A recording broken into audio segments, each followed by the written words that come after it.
E olha como que ficou bem intuitivo. Essa é a camada de visão. A camada de visão é a camada onde você apresenta os seus dados, as suas informações para o seu usuário final, certo? Então, essa imagem aqui que eu vou colocar para vocês, ó, relembra você disso, que hoje nós estamos trabalhando na telinha de desktop, que é esse cara aqui. Entretanto, poderia ter sido um terminal ou poderia ser também jogando essas informações para a web, num site ou se não, num mobile, perfeito? Que é essa imagem que você está vendo aqui.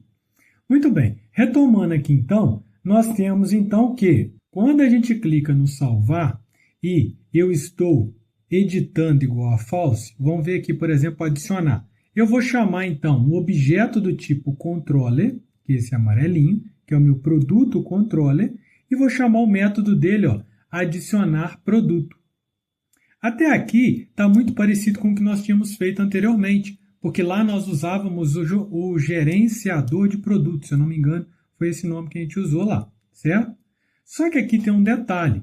Perceba que o produto controller chama o método adicionar produto, e eu já vou te mostrar o que tem dentro dele, mas antes eu quero fazer uma ressalva. Por quê? Porque nós estamos na camada de visão, e a camada de visão, ela é responsável pelo quê? Essa pergunta você tem que fazer o tempo inteiro. Qual a responsabilidade da visão? A responsabilidade da view é simplesmente apresentar, renderizar os dados para o nosso usuário e receber essas informações que ele passar. Por exemplo, o nome, a idade, no caso de produto, né? O código, o nome, o preço, o custo e assim sucessivamente, ok? Então, pessoal, olha que interessante. Nós não vamos fazer nenhuma alteração nos nossos dados, pensando que a minha telinha, que é essa daqui, ó, o usuário, ao informar o nome, o custo e o preço de um produto, ele está me informando apenas o quê? String, concorda? Apenas texto.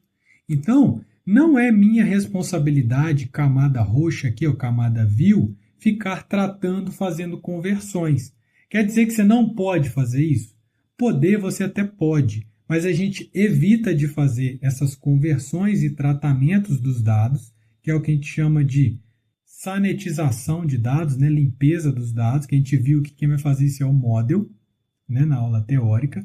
Então, aqui eu vou entregar para o meu adicionar produto apenas texto, string, ó, edt código, que é o caixotinho código texto, nome texto, aqui na frente não está dando para ver, mas tem o edt custo get texto, ou seja, nós não estamos trabalhando com o custo aqui ainda, que ele é do tipo real, perfeito?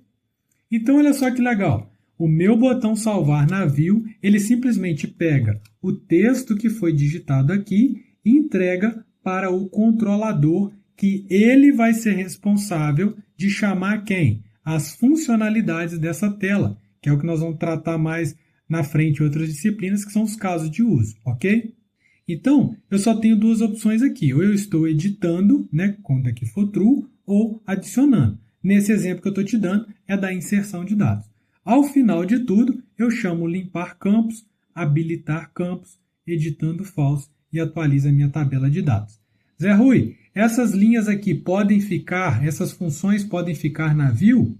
A resposta é sim. Por quê? Porque a view diz respeito a tudo que é para mostrar para o usuário. Então, a limpeza dos campos está diretamente relacionada à view. A habilitação e desabilitação dos campos também está diretamente ligado à view. E a atualização da tabela também. Beleza? Então tá. Então, dito isso,